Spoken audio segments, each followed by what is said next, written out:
ഗാസയിൽ ഇസ്രായേൽ ആക്രമണം തുടരുകയാണ്. വെടിനിർത്തൽ കരാർ കാറ്റിൽ പറത്തിയാണ് ഇസ്രായേലിൻ്റെ ആക്രമണം. അതിനിടെ തുടർ ചർച്ചയ്ക്കായി ഖലീൽ അൽ ഖയ്യയുടെ നേതൃത്വത്തിൽ ഹമാസ് സംഘം ഈജിപ്തിലെ കൈറോയിലെത്തി. വെടിനിർത്തൽ കരാർ ലംഘനം തുടരുകയാണ് ഇസ്രായേലെന്നും ഇസ്രായേലിനെ ആക്രമണത്തിൽ നിന്ന് വിലക്കാൻ അമേരിക്ക തയ്യാറാകണമെന്നും ഹമാസ് മധ്യസ്ഥ രാജ്യങ്ങളെ അറിയിച്ചതായാണ് റിപ്പോർട്ട്. അമേരിക്കയുടെ നേതൃത്വത്തിൽ ഗാസയിൽ വിന്യസിക്കുന്ന അന്താരാഷ്ട്ര സേനയിലേക്ക് തങ്ങളുടെ സൈനികരെ അയക്കാൻ തയ്യാറാണെന്ന് അതിനിടെ തുർക്കി അറിയിച്ചിട്ടുണ്ട്. ഇസ്രായേൽ ഇതിനെ എതിർക്കുകയാണ്. ഇസ്രായേലിൻ്റെ എതിർപ്പ് വകവയ്ക്കാതെയാണ് തുർക്കിയുടെ നീക്കം. ഗാസയിൽ അന്താരാഷ്ട്ര സേനയെ വിന്യസിക്കാനുള്ള കരട് പ്രമേയത്തിന് ഐക്യരാഷ്ട്രസഭ അംഗീകാരം നൽകിയിട്ടുണ്ട്.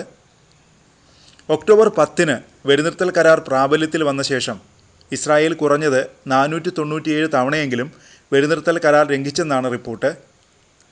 ഗാസ ഗവൺമെൻറ് മീഡിയ ഓഫീസാണ് ഈ കണക്കുകൾ പുറത്തുവിട്ടത്. ആക്രമണങ്ങളിൽ ഇതിനകം 342 സാധാരണക്കാർ കൊല്ലപ്പെട്ടു. ഇവരിൽ ഭൂരിഭാഗവും കുട്ടികളും സ്ത്രീകളും വയോധികരുമാണ്. കഴിഞ്ഞ ദിവസം ഗാസയിൽ ഇസ്രായേൽ നടത്തിയ വ്യോമാക്രമണത്തിൽ കുട്ടികൾ ഉൾപ്പെടെ 24 പേർ കൊല്ലപ്പെടുകയും 87 പേർക്ക് പരിക്കേൽക്കുകയും ചെയ്തിരുന്നു. അതിനിടെ മറ്റൊരു വെളിപ്പെടുത്തലുമായി ഇസ്രായേലിൻ്റെ ചാരസംഘടന മൊസാദ് എത്തിയിരുന്നു. യൂറോപ്പിൽ ഹമാസിൻ്റെ വിപുലമായ ഭീകര ശൃംഖല തകർത്തതായാണ് ഇസ്രായേൽ ചാരസംഘടന അവകാശപ്പെട്ടത്. ഇസ്രായേലികളെയും ജൂതന്മാരെയും ലക്ഷ്യമിട്ട് രഹസ്യമായി പ്രവർത്തിക്കുകയായിരുന്നു യൂറോപ്പിൽ ഹമാസ് എന്നാണ് മൊസാദ് പറയുന്നത്. സിവിലിയന്മാർക്ക് നേരെ ആക്രമണം നടത്താൻ സജ്ജമായിരുന്നു ഹമാസ് ശൃംഖലയെന്നാണ് മൊസാദ് പറയുന്നത്.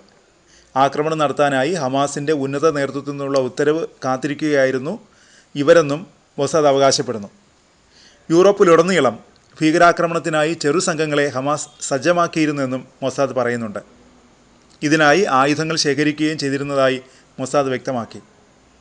യൂറോപ്പിലെ വിവിധ അന്വേഷണ ഏജൻസികളുമായി സഹകരിച്ചാണ് മൊസാദ് ഈ നീക്കം നടത്തിയത്. ജർമ്മനി, ഓസ്ട്രിയ ഉൾപ്പെടെയുള്ള രാജ്യങ്ങളിൽ പരിശോധനകളും മൊസാദ് നടത്തി. സാധാരണക്കാരെ ലക്ഷ്യമിട്ട് ആക്രമണങ്ങൾ നടത്താനായിരുന്നു ഹമാസ് പദ്ധതി ഇട്ടതെന്നും മൊസാദ് പറയുന്നു. ആക്രമണങ്ങൾക്കായി ശേഖരിച്ച സ്ഫോടക വസ്തുക്കളും ആയുധങ്ങളും പിടിച്ചെടുക്കുകയും ചെയ്തതായി മൊസാദ് അവകാശപ്പെടുകയും ചെയ്തു. ഓസ്ട്രിയയിലെ വിയന്നയിൽ ആയുധങ്ങളും സ്ഫോടക വസ്തുക്കളും പിടിച്ചെടുത്തതാണ് കൂടുതൽ അന്വേഷണം നടത്താൻ മൊസാദിനെ പ്രേരിപ്പിച്ചതെന്നാണ് റിപ്പോർട്ടുകൾ പറയുന്നത്. കഴിഞ്ഞ സെപ്റ്റംബറിലായിരുന്നു വിയന്നയിൽ സ്ഫോടക വസ്തുക്കൾ പിടികൂടിയത്. തോക്കുകളും സ്ഫോടക വസ്തുക്കളും ഉൾപ്പെടെയുള്ള വൻ ആയുധശേഖരമാണ് വിയന്നയിൽ നിന്ന് പിടികൂടിയത്. തുടർന്ന് നടത്തിയ അന്വേഷണത്തിലാണ് ഹമാസിൻ്റെ ശൃംഖലയെക്കുറിച്ചുള്ള വിവരങ്ങൾ പുറത്തു വന്നത്.